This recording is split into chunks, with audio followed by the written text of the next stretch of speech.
wasn't for their sacrifices, such as folks like your president, John Garland, who was, I just spent about 10 minutes with him, and I already know that you are extremely, extremely fortunate to have a man like him at the helm of this university, and I wish you the best of luck in your future endeavors. As you told me, this is your last year, so it's a pleasure meeting you. And I want to thank all the other elders in the room at this moment, because as I said before, this is something that couldn't be possible without their contributions. And secondly, I want to thank Ms. Stephanie Craw and Latasha Brown, because it's been their due diligence and hard work behind. This is just game time. We're about to start the game, but behind the scenes, they've been putting in the practice that we see professional athletes that we don't see professional athletes doing. We see the finished product on game day or Super Bowl day. And Stephanie Craw and Latasha Brown have played a major role in helping to bring me here on campus and dotting on the I's and crossing on the T's in terms of making sure that my stay has been as comfortable as possible, and I feel quite at home here in the Midwest, quite at home here in Wilberforce, Ohio. So I want to thank all of them, and if we could give them a round of applause for that.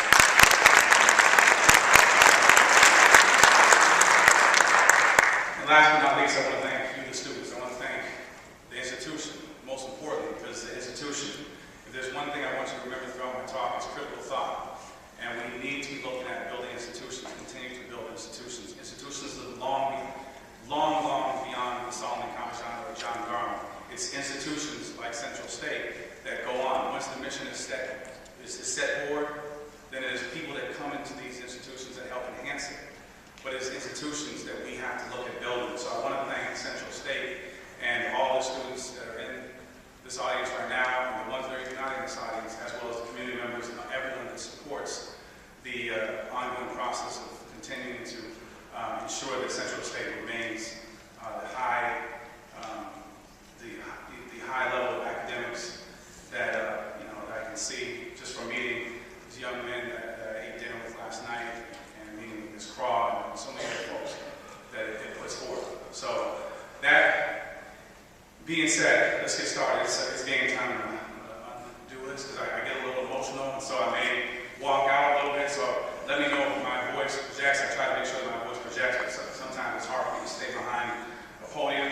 So we're going to start off by looking at Black History Lifetime. Black History Lifetime is something that I've come to celebrate, to see that Black History Lifetime, and it's the work of the great Dr. Carter G. Woodson, all right, with Negro History Week, that brings us here today. But I want you to understand this, okay? I want you to understand this loud and clear, that Dr. Carter G. Woodson never intended for the study of Black history to stay within the confines of Africans, all right? We have many American-born Africans in this room, all right? But never wanted to stay within the confines of contributions that American-born Africans contribute to global society, American society. But you need to also be pushing yourself every single year, every single day when you explore Black history.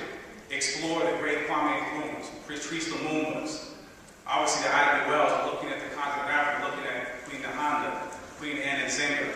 Look at those contributions, because those contributions are not mutually exclusive to the struggles that were going on right here in the U.S. and throughout the Western Hemisphere.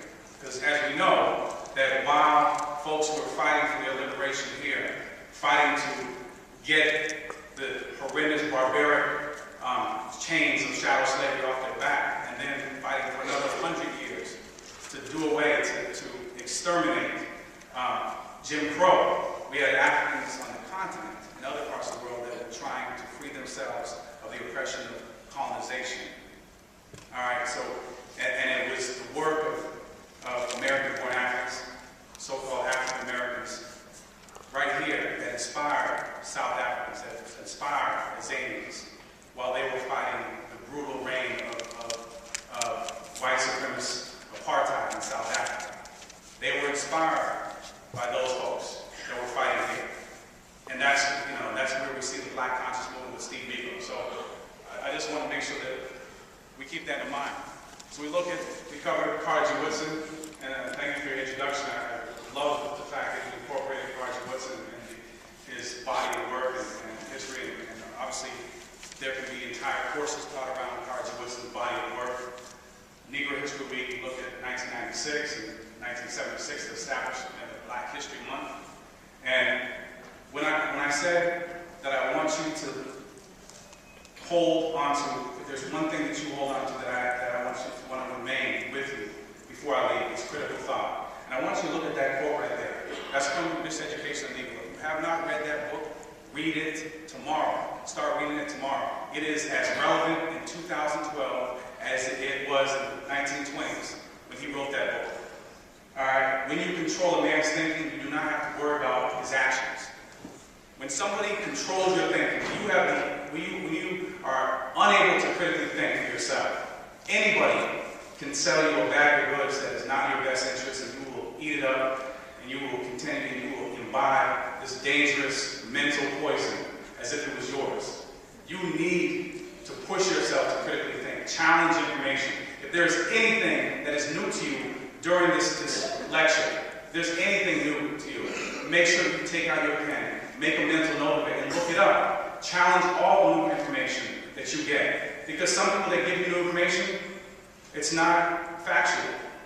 All right? Everybody's entitled to their own opinions, but everyone is not entitled to their own facts. So hold on to that. I want to begin by also giving homage to one of my inspirations as the great Marcus Messiah Garvey, who is the founder of the Universal Negro Improvement Association, UNIA. To this day, there has never been a larger mobilization and galvanization of people of African descent the world over. Tens of millions of African people from the Caribbean, where I'm from Trinidad, all the way to Louisiana, which had the most chapters of any state that had the UNIA in it, all the way to Europe and the continent. And this is a man that never stepped foot on the continent for various reasons. All right? But he was a great inspiration to me. Now, I should have learned about College of Woodson in the classroom. I should have. But I didn't. I didn't learn about him in the classroom. This kind of information was purposely, I don't want to say it was accidental, it was purposely, methodically left out of the pages of American history that I studied when I got to the U.S. from middle school, or I should say elementary school, to middle school, to high school, and even most college classrooms. All right? But Marcus Messiah Garvey is American history. He is world history. Black history is world history. It is American history. We've been taught to think that it's off here and then it's over here. But no. A place that is responsible for producing religion, philosophy, chemistry, mathematics, sciences, where Europeans came and studied at a time where the whole conception of race did not exist. And looking at somebody and calling them the N-word or calling them something else did not exist. They went and they really studied these places called mystery schools, which is just another name. It's what Comedians, what you would call the ancient Egyptians, called their universities and their schools. They studied there freely. So Hippocrates, just to give you a little example, we'll get more into this during the master's class that I'll be teaching. I hope as many of you guys can come in and partake in that as possible, because with only half an hour, I can't even touch the tip of the iceberg in terms of what I want to touch. But just to give you an example, those of you that, how many people are going on to get their medical degree or going on to get their PhD in psychology? Just by show of hands. Okay. When you go, and you all will, I'm quite certain will achieve that dream and that goal. When you go, you will undoubtedly have to raise your hand and you'll have to take the Hippocratic Oath. And what's the Hippocratic Oath? When you finish that goal of being a doctor, you will have to take the Hippocratic Oath. And that goes back to Hippocrates, who was a great doctor of Greece. He's known as the father of medicine, period. The father of medicine, period. But you want to know a little secret that they don't want to tell you? You want to know a secret that folks don't want to tell you? Is that Hippocrates wrote in his own annals, I've read them, his own words, spoke on how inspired he was by somebody by the name of Imhotep. Now Imhotep, the real father of medicine, pre-existed Hippocrates by over 1,000 years. This was a black African in Kemet who was not only a doctor, physician, but he was also an architect. He was a philosopher. He's responsible for being the architect of King Dozer's Great Pyramid. Okay? So you don't take the Imhotep oath, you take the Hippocratic oath. So this is one of those examples that I want you to think about and to understand. That if you are not delving into your own history, if you're not delving into world history, and that's the way, if you ever get a chance to go to the continent, you'll see that the African way of teaching history and things is an interconnectedness, connecting the rest of the world to the continent of Africa. Okay? So I want you to understand that. The next time you think about steel, you look at a piece of steel, and you understand the first people that smelted iron ore into steel, they looked a lot like many of us in this room today. Yes, they were black Africans. Black history did not begin with shadow slavery. One of those things that coming to the U.S., and I think that was one of the great things that gave me a different perspective, is that coming to the U.S. at 10 years of age, black history started with shadow slavery. And still, there are professors on university campuses, like mine, University of Maryland, that will start black history with shadow slavery. And I'm not saying that they all have bad intentions. Some of them were just, residual effects of a system that taught them, or did not teach them about African history, that taught them that black history started with shadow slavery. No. It's an important part of our history that must be taught. Just like people of the Jewish faith will tell their young children, never forget the Holocaust. You must never forget shadow slavery. You must never forget colonization. You must never, ever forget Jim Crow. But don't think that your history started with that. It didn't. Origins of civilizations, I spoke before. Imhotep, father of medicine. He was an architect, philosopher, meter. You call it hieroglyphics. This is an example. The Europeans came, the Greeks, they renamed it hieroglyphics. So everyone in here should know what hieroglyphics is. But that is a Greek term. The ancient Egyptians referred to that as meter, the words of God. They came before Columbus, the great Abu Bakr II, who was related to Mansa Musa. He sailed fleets of ships, of hundreds of men, over into the so-called New World. And as we know, New World to who? We know that for tens of thousands of years there were indigenous people living everywhere from Nova Scotia all the way down to Argentina.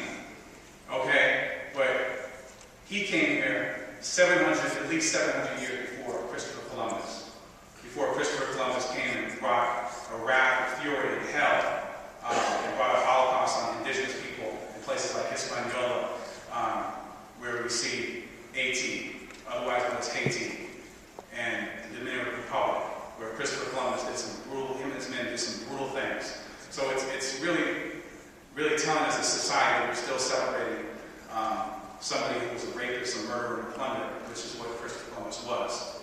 Celebrating him every second Monday of October. And I'm not being controversial, folks. So if anyone in this room is, oh my gosh, this guy's right, I'm just telling you the truth.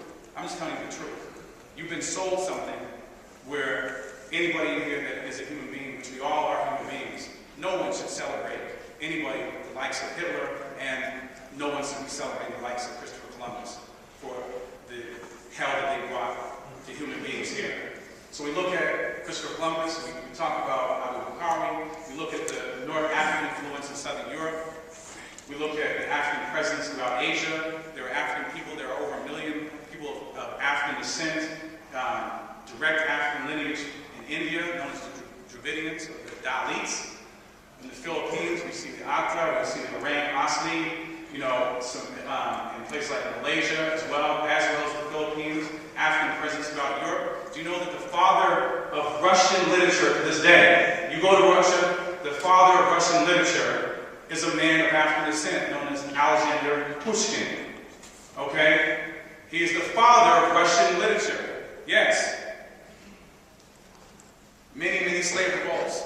And this is why shadow slavery is also taught improperly, because far too many instructors don't, they sell you this thing and make it seem like, oh wow, it seems like, the mammy and, they just loved it, man. They just love being on that plantation.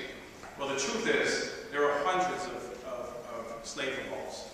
Africans revolted and resisted shadow slavery every step of the way. Yes, there were ones that became domesticated, and that was the part. Yes, they were supposed to be domesticated like we domesticate dogs and cats, to buy into it, to believe that that's your lot in life, is to be right down there being treated like being treated subhuman. And as we know in this country, at one time, we were considered less than human being. But the truth of the matter is there were slave revolts, there was Stoner Rebellion, there were revolts in places like Brazil, where these escaped Africans created their own nation within a nation, called the nation of Palmares and Quilambos. You look at the Cimarroons and the Maroons in Jamaica. You know, these are slave revolts that happened. And look at those people that want to go into journalism. From the beginning of Reconstruction to the beginning of the 1900s, there were no less than 250 independent black newspapers, from the California Eagle all the way to the New Amsterdam News in New York City. There are no less than 250 independent newspapers, black newspapers. 104 independent black boarding schools prior to 1954, and with the achievements of Brown versus Board of Education, it was good to a certain extent because yes, it desegregated, but at the same time, I will tell you this first and foremost, that segregation is only good if the integratee is allowed to bring in his or her social mores and values. That wasn't the case. Oh yeah, you can integrate, black child, you can integrate, but no, you're not going to be getting black history. You're not going to be getting information about your heroes and sheroes. No. No, you'll be learning about George Washington and Thomas Jefferson, both. If you didn't know, George Washington owned 317 slaves, so very much so if we could snap our fingers and go back to the time of George Washington, those things you guys want to, put him on a high pedestal, you put him back, put any of us, most of us in this room, back at that time, most likely we'd be snatched up and working on a plantation just like the one he had. He owned over 317 slaves, African slaves. You look at Marcus Garvey, UNIA in 1914, and some of the great names, Ida B. Wells, women played a major role. Right there, that African queen right there, Harriet Tubman, that African queen was as strong as any man in the struggle. And I want you to see that. That is one of my favorite quotes of all time because it is so applicable today. She said, I freed 1,000 slaves. I could have freed 1,000 more if I could only convince them that they were slaves. They only knew that they were slaves. Think about that. And so for those men that sometimes try to say, oh, I'm going back, this is too much for me, this Sunday not real, I'm trying to go back. Go ahead, try it. Put some lead in the back. They thought twice about it. Because she knew if they went back, that would lead a direct beeline to them. And those folks that she was trying to free. So let's get to hip-hop. Hip-hop is not a musical genre. Just want to put it out there. So if you refer to hip-hop as music, then you must please, at the very least, say hip-hop music.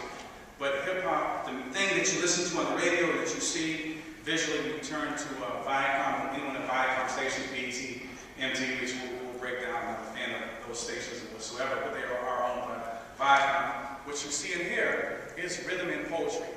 Rap is an acronym for rhythm and poetry.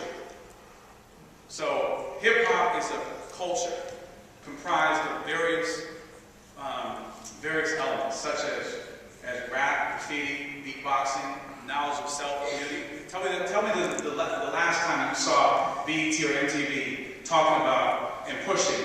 If you're into hip-hop, you must be into knowledge of self and knowledge of community. No. Because you know what? They need you to be mindless consumers. They need you to be as non-critical thinking as possible. Because critical thinkers, as I was telling Dr. Paul last night, critical thinkers don't make good mindless consumers. They need you to go there and say, oh man, I saw the Young Jeezy video. I gotta get those sneakers. I gotta get a 16 and 17 pair of sneakers. I gotta get some new rims. I don't own a car, but I gotta get some rims.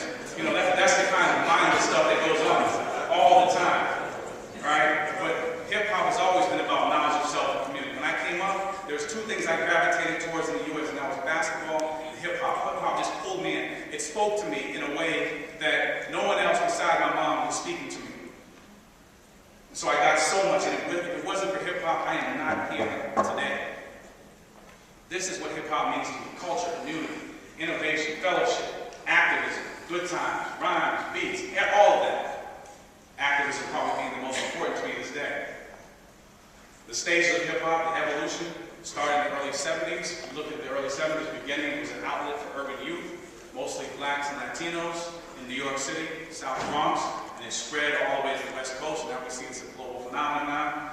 We look at the golden era, which produced folks like me. That's when I really came to being. That was when I was, to go ahead and to date myself, I was very, very young and impressionable. I had a very nascent mind. But thank goodness the images that I was getting from hip-hop at that time were about empowerment, social activism, culture. And there was a heightened consciousness of rap music, which led to an increased youth activism. Political thought was fomenting in the listeners of hip-hop music. And then we have today, hip-hop is very young. We have the corporate black explosion. Mainstream rap becomes more diluted, less politically engaging, more sexist, and that's too kind of word. Hip-hop in many ways, corporate hip-hop in many ways is misogynistic, which is the hatred of women. So young sisters out there, when you listen, don't try to make excuses for the music. Just like young brothers, when you're hearing stuff that should not fly, and it's talking about senseless violence, especially if you're hearing rappers talk about women, senseless violence. All right, don't make excuses for the music. Don't make excuses. Reclaim your mind. Reclaim your mind. Because until you start accepting that stuff, the artists, and more importantly, the record labels, the vulture-like record labels that control it, will continue to push forward that kind of stuff. So we're looking at hip-hop. I just wanted to kind of connect hip-hop to African history. Look at the griot, which is an African storyteller, mostly in the west coast of Africa. But even today, in places like Senegal, the griot is used. We see the griot using poetic license to tell stories within the community.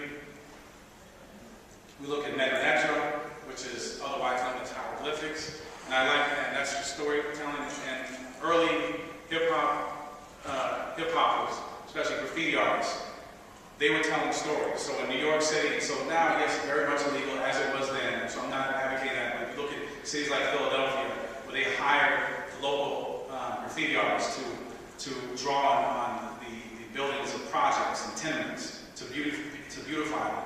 But back then, you were talking about New York City youth and Philadelphia youth. Philadelphia is actually where modern-day hip-hop graffiti started. But they were marginalized. They were cast off. Society didn't want nothing to do with these black and brown youth. They didn't want nothing to do with them. So if young brother, Jose Hernandez was shot and killed in New York, you would have somebody come and go into the ghost yards and tag on a pristine white train. Rest in peace, Jose Hernandez. And that train made its way throughout the city, which in essence was a moving social mural. So you saw it in the Bronx, you saw it in Brooklyn, you saw it in Manhattan, you saw it throughout the city in one day. Beatboxing. Many of you, as I can see, are in fraternities, so you have an appreciation for stepping. And so if you have an appreciation for stepping, you must look at hand bone, which is a precursor to that. And you must look at, looking at beatboxing, which is part of hip hop today, which is the making of, manipulating your mouth and sometimes your body to create beats. When we look at hand bone, going back to Africans, one of the first things that they needed to do to domesticate kidnapped Africans who were brought over here throughout the so-called New World was to take away your culture. And as back then, the drum was a major part of African culture. Today, you go to Ghana, you go to some other parts of Africa, you will see that the drum is used as a connection to the ancestors. A connection to the ancestors who have made their transition to the heavens. Yep. So they took away their drums, but these ingenious Africans, what did they do?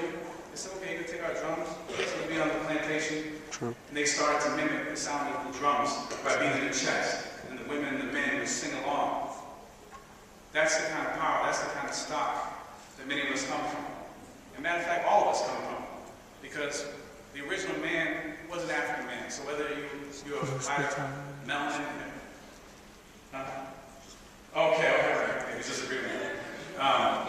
Whether you're white, black, Latino, what have you, the original man and woman is from Africa. And the original societies were matriarchal. That means they were led by women. Led by women. Women, the original societies on planet Earth were matriarchal. Understand that. So we look at some of the issues discussed really quickly that were discussed in the golden era when I was coming up. Rampant police brutality, poverty, and 2012, we're not immune to police brutality anymore. It seems like police brutality only makes its way to black and brown communities. But we see even in 2010, a 7-year-old black girl from Detroit, Michigan, named Ayanna Stanley Jones was shot by the police. All right, shot as she laid on her couch and killed a 7-year-old black girl that most of the nation did not know anything about. Why? Because it's been institutionalized. Because even with my own students, I have to check them all the time. And I tell them about something. And the way they've been programmed, I tell them about a young brother who's been killed by the police. And their first reaction is, oh, what do you do? What do you do? So they're automatically given the benefit of the doubt all the time to the police officer. But in these cases, these individuals, Sean Bell, Amadou Diallo, Oscar Grant, Timothy Stansbury, Patrick Dorsman, Adolph Grimes. Do I need to go on? I can go on forever. This is what I teach. I can go on for another half hour naming names, right? Of unarmed black and brown men who have been killed by the police. This was an issue, as it is now, in the golden era. And this is what artists spoke about. This is what they spoke about. The military-industrial complex. All right, we have a government that continues to spend $1 trillion a year on military purposes. Meanwhile, 44,000 Americans every single year, by Harvard universities, if we need to have some validation, by Harvard University's report that they put out 2 years ago, die every single year because of lack of health insurance. 44,000 people a year die because they have no health insurance. These are things that were discussed, and the great Martin Luther King, and I bet you, and I'm just saying from the challenge out there, most of you in here don't know the same Dr. Martin Luther King that I know. I'm hoping that's not the case, but I think that most of you don't know the same. Because the way his life is being taught in America is as if he died in 1963 with the March on Washington. He didn't. Some of his most powerful work occurred the next few years until 1968, April 4th, 1968, when he was assassinated. Okay, but that man said things like this in 1967. A year to the day before he was assassinated. Any nation that continues year after year to spend more money on military defense than on programs of social uplift is approaching spiritual doom. He said, my nation is the greatest purveyor of violence on the face of the earth. He came to a point, as we know he was nonviolent, he came to a point where he said, I can no longer go into the inner cities and places like Detroit and tell these black boys, to put down their arms and to choose nonviolence. I sound like a hypocrite when their own nation is using violence, continues to use violence as a first and second and third option throughout the world. He was talking about the Vietnam War. That's Dr. King. That's the man I fell in love with. That's the man I fell in love with. So some of the issues that are discussed in rap music today, yeah. But you know what? They're not played on BET, MTV, and where I live in Washington, D.C. They're not played on 95.5 or KYS. No.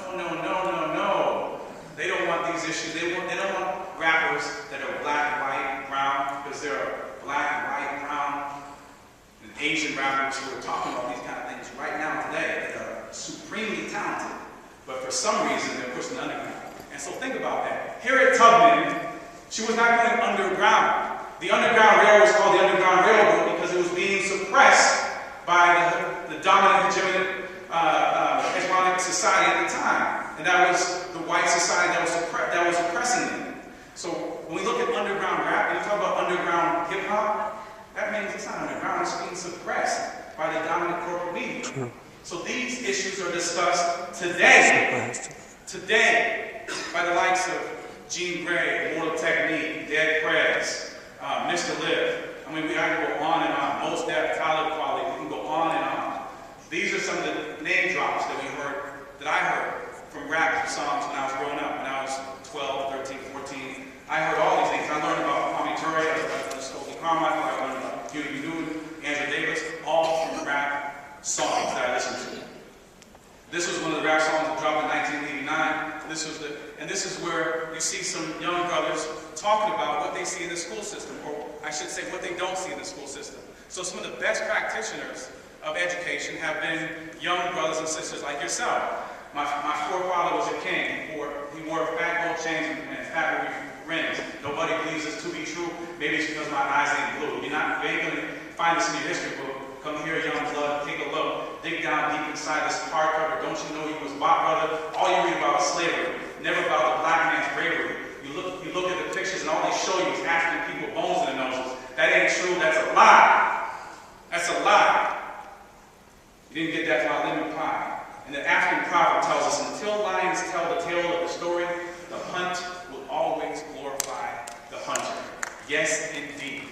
You must now start to tell your own stories. That is why independent media, which I have an independent media outlet, which I am telling every single one of you that cannot make it to the master session, you get in contact with me. My information, my cell phone number is there. I started an independent media outlet in Washington, D.C. to give young people like yourselves the opportunity to be citizen journalists, to call in. You can call from anywhere in the country, and we will set up shows dedicated to whatever issues that are going on in your community.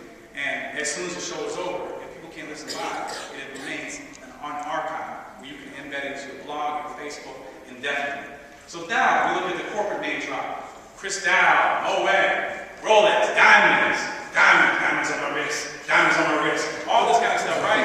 But at the same time, man, not thinking that, you know what, those diamonds on my wrist, a lot of them come at a cost. There's some legless and armless Sierra Leoneans and Congolese that have lost their lives, and I guess maybe if they're lucky or unlucky, have lost their limbs because of those diamonds.